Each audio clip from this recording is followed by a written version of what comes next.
جی عزیز دوستو، جیسے کہ اس وقت ایک خبر وہ آپ کے نظروں سے یقیناً گزر چکی ہوگی، وہ یہ ہے کہ یعنی مذہب کا استعمال کیا جا رہا ہے لانگ مارچ کے خلاف۔ دوستو، یہ عمل اس وقت سے شروع ہے جب آپ کے علم میں ہے کہ جب بالاچ بلوچ کو عقوبت خانے میں شہید کر کے اس کی لاش کو ویرانے میں پھینک دیا گیا، تو اس کے بعد تربت میں باقاعدہ لاؤڈ سپیکر پہ اذانیں ہو گئیں، اور اذانوں کے بعد وہاں پہ اعلانات شروع ہوئے کہ بالاچ کا چونکہ تعلق زگری فرقے سے تھا، لہٰذا اس کے نماز جنازے میں کوئی شرکت نہ کرے۔ اصل میں سب کو پتا ہے کہ یہ کس کے ایما پہ ہو رہا تھا، مگر چونکہ آج لوگ جانتے ہیں، لوگ مذہب کے تقدس کو بھی جانتے ہیں اور مذہب کا جو سیاسی استعمال ہے اس کو بھی جانتے ہیں، تو لوگوں نے یعنی سیاسی شعور اور یعنی ایک بلوغت کا مظاہرہ کیا، اور انہوں نے ان پراپاگنڈا کو جوتے کی نوک پہ رکھا، اور آپ نے یہ دیکھا کہ پھر بالاچ کا جو نماز جنازہ تھا اس میں ہزاروں کی تعداد میں لوگوں نے شرکت کی۔ اور اس سے نماز جنازے کا سب سے بڑا جو خوبی تھا وہ یہ تھا کہ سب سے زیادہ خواتین، بلوچ خواتین کی تعداد اس میں زیادہ تھی۔ اس سے آپ اندازہ لگا لیں کہ ہماری جو خواتین ہیں ان کے اندر بھی جو ایک شعور ہے کہ کس طرح یعنی ان کے معصومیت کے ساتھ کھیلا جاتا ہے، ان کے جاتا ہے، اور یہ کھلواڑ بڑے یعنی باریک بینی سے اور ایک منظم انداز میں کچھ جو گماشتے ہیں، یعنی کچھ جو پالے ہوئے ہیں یعنی مخصوص طبقات کے بلے، ان کو کیسے میدان میں اتارا جاتا ہے اور ان مقدس ناموں پہ کیسا یعنی انسانوں کو بھڑکایا جاتا ہے اور پھر ان سے یہ غلط کام کروایا جاتا ہے۔ تو دوستو، اس کے بعد پھر آپ نے یہ دیکھا کہ تربت کا جو لانگ مارچ تھا وہ کوئٹہ پہنچا، اور یہاں پر آپ نے یہ بھی دیکھا کہ جو کوئٹہ کا ریڈ زون تھا اسے یعنی بڑے بڑے کنٹینر، جو کہ میرے خیال سے کوئٹہ کی تاریخ میں پہلی مرتبہ آپ نے یہ دیکھا کہ بڑے بڑے دیو قامت کنٹینر یہاں پہ لگائے گئے، تاکہ وہ لواحقین جو ایک مطالبہ لے کر آ رہے تھے، یعنی مطالبہ ان کا یہ تھا کہ ماورائے عدالتیں آپ ہمیں قتل نہ کریں، تو یہ تو ایک آئینی اور قانونی حق ہے ان کا، اس حق سے کسی صورت بھی نہ ہم آنکھیں موند سکتے ہیں یا پھیر سکتے ہیں، اور نہ ہم اس یعنی اصولی بات کے اوپر جسے ایک قانونی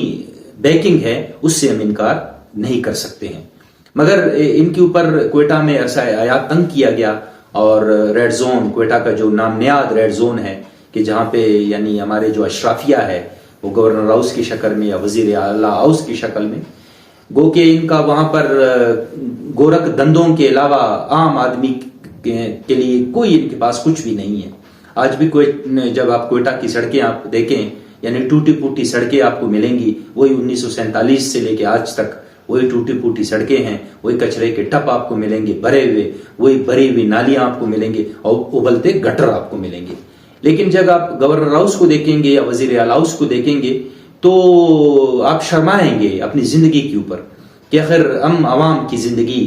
واقعتاً کیڑے مکوڑوں سے کسی صورت بھی زیادہ اہمیت نہیں رکھتا۔ بہرحال آتے ہیں اپنے اصل ٹاپک کے اوپر۔ تو اسی ریڈ زون کو، ان اشرافیہ کو، ان گماشتوں کو، یہ ریاست کے یعنی دودھ پہ پلنے والوں کو بچانے کے لیے اسے کوارڈن آف کیا گیا، یعنی اس کا محاصرہ کیا گیا۔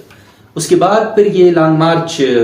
مجبوری کی بنیاد پہ انہوں نے جا کے اسلام آباد میں پڑاؤ ڈالا، اور اسلام آباد جانے سے پہلے کیا کیا مصائب کے شکار ہوئے یہ لوگ، یعنی چھوٹی چھوٹی بچیوں کے اوپر لاٹھی چارج کیا گیا، واٹر کینن سے جان بوجھ کے ان کے اوپر پانی پھینکا گیا تاکہ وہ بیمار ہو اور اسی بیماری کی وجہ سے وہ موت کے منہ میں چلے جائیں۔ بہرحال اس کے بعد آپ نے یہ بھی دیکھا کہ انہیں جیلوں میں ڈالا گیا، یعنی عورتیں، بچے اور خواتین کو۔ اس کے بعد پھر کتنی مصیبتوں سے یہ جا کے اسلام آباد کے پریس کلب کے سامنے جا کے انہوں نے اپنا کیمپ لگایا۔ تو اس دوران آپ نے یہ دیکھا کہ جان چکزئی وہ میں نے بہت ساری ویڈیوز میں، بلکہ ان کا جو ماجر کارڈ ہے وہ بھی یہاں میرا ایک ویڈیو میں آپ کو ملے گا. انہوں نے چونکہ وہ ایک درباری چاپلوس ہیں اور وہ جوتے سنا ہے کہ وہ بھی بڑے اچھے یعنی پالش کرنے کی مہارت رکھتے ہیں، انہوں نے یہاں پر پریس کانفرنس کیا اور یعنی ان کی ایک یعنی ان کی اہمیت کا حالت یہ ہے کہ جب بھی آپ دیکھیں گے یہ اکیلا بیٹھ کے پریس کانفرنس کرتے ہیں، یعنی اس کے پاس یعنی باقی جو کرائے کے ملازمین ہیں وہ بھی آ کے بیٹھنا پسند نہیں کرتے ہیں، یعنی اس کی اپنی یہ اہمیت ہے. تو بہرحال اس پریس کانفرنس میں انہوں نے خطرناک بات کیا کہ مارنگ بلوچ ملالہ یوسفزئی بننا چاہ رہی ہے. تو ساتھیوں اس بات کا کیا مطلب ہے؟ اس بات کا تو صاف صاف مطلب یہ ہے کہ یعنی کوئی شخص آ کے ملالہ کی طرح مارنگ کو مار کے چلا جائے. تو یہ ہے مذہب کا ریاستی سطح پہ استعمال. مگر جیسے کہ میں نے کہا کہ اب لوگ جانتے ہیں، کرا کوٹا ان کے سامنے ہے، لوگ یہ بھی جانتے ہیں کہ مظلوم کون ہے، ظالم کون ہے، اور مذہب کا سیاسی استعمال کیسا ہوتا ہے اور اسے ہتھیار کے طور پر کون استعمال کرتا ہے.